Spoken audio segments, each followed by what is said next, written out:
নমস্কার বন্ধুরা, স্বাগত জানাই আপনাদের প্রিয় ট্রাভেল চ্যানেলে। আমি কিষাণু সরকার। আর আজ আমরা চলে এসেছি কলকাতার এক অন্যতম পুরনো ও পবিত্র স্থানে, কালীঘাট। রাত 12টায় আজ আমরা এখানে অষ্টমীর দুর্গা ঠাকুর দেখতে দেখতে চলে এলাম কালীঘাট মন্দিরে। এই স্থান কেবল একটি মন্দির নয়, এটি কলকাতার ইতিহাস ও আধ্যাত্মিকতার এক জীবন্ত কেন্দ্র। আজ আমরা ঘুরে দেখব এই মন্দির, জানব ও এর পেছনের কিছু অজানা কথা, আর উপভোগ করব এই চারিপাশের পরিবেশ।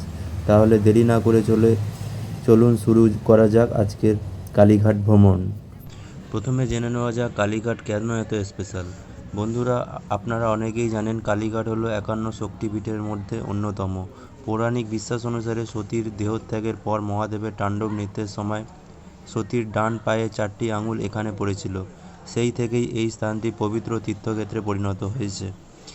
এই মন্দিরে দেবী কালীর যে রূপ পূজা করা হয় তা হলো দক্ষিণাকালী। তবে বর্তমানে আমরা যে মন্দিরটি দেখছি তা প্রায় 200 বছরের পুরনো এবং এটি প্রতিষ্ঠা করেছিলেন সুবর্ণ রায়চৌধুরী পরিবার। এই নির্মাণ কৌশলই কিন্তু দেখার মতো। আমরা এখন মন্দিরের ভেতর প্রবেশ করছি। মন্দিরের মূল অংশকে বলা হয় জোড় বাংলা। এখানে দেবী মূর্তি রাখা আছে। মা কালী মূর্তিটি সম্পূর্ণ হয়নি, শুধু মুখমণ্ডলটিই প্রধান। দেবীর বড় বড় চোখ, জিহ্বা এবং সোনার হাত, মুখমালা দেখলে এক অন্যরকম অনুভূতি হয়। ভিড় একটু বেশি থাকে, তবে লাইনে ধৈর্য ধরে অপেক্ষা করতে হয়। দেবীর দর্শন আমরা করতে পারিনি একটু অসুবিধা থাকার জন্য। তবে নাট মন্দির, ষষ্ঠীতলা, রাধাকৃষ্ণ মন্দির, ভোগঘর ও বলির স্থান দেখেছি। এই মন্দিরের গা ঘেঁষেই বয়ে চলেছে আদি গঙ্গা। মন্দির চারপাশে প্রচুর দোকান দেখতে পাবেন।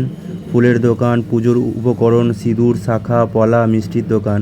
এই এলাকায় নিজস্ব একটি গন্ধ আছে। ভক্তি আর ব্যবসা এখানে মিশে গেছে। এখানে এলে আপনার মন এক নিমেষে শান্তির ছায়া পাবে। তাহলে বন্ধুরা, কেমন লাগলো আজকের কালীঘাট ভ্রমণ? আমার তো মনে হয় কলকাতায় এসে কালীঘাট না দেখতে ভ্রমণ অসম্পূর্ণ থেকে যায়। এটি শুধু একটি দর্শন নয়, এটি বাংলার সংস্কৃতি আর ভক্তির এক অভিজ্ঞতা।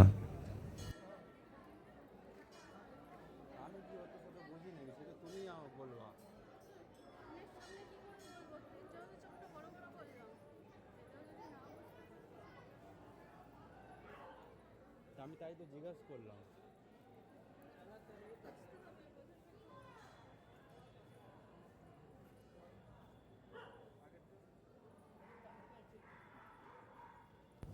বন্ধুরা, এই যে এখানে রাধাকৃষ্ণের মন্দির, আমরা ভেতরে এক্ষুনি যাব, তোমরা দেখতে পাবে মন্দিরটা।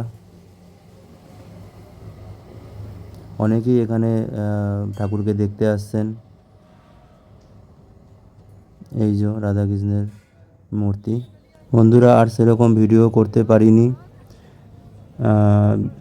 এই পর্যন্তই মোটামুটি ভিডিও করতে পেরেছি। ভিডিওটা ভালো লাগলে তাহলে অবশ্যই লাইক করবে, আপনাদের মতামত কমেন্ট করে জানাবে এবং এরকম আরও নতুন নতুন জায়গার ভ্রমণের ভিডিও দেখতে চ্যানেলটি সাবস্ক্রাইব করবে বন্ধুরা। খুব শীঘ্রই দেখা হচ্ছে নতুন কোনো জায়গায় নতুন কোনো গল্প নিয়ে। ততদিন ভালো থাকবে, সুস্থ থাকবে এবং দেখতে থাকবে SK travel and nature exploration. Tata বন্ধুরা।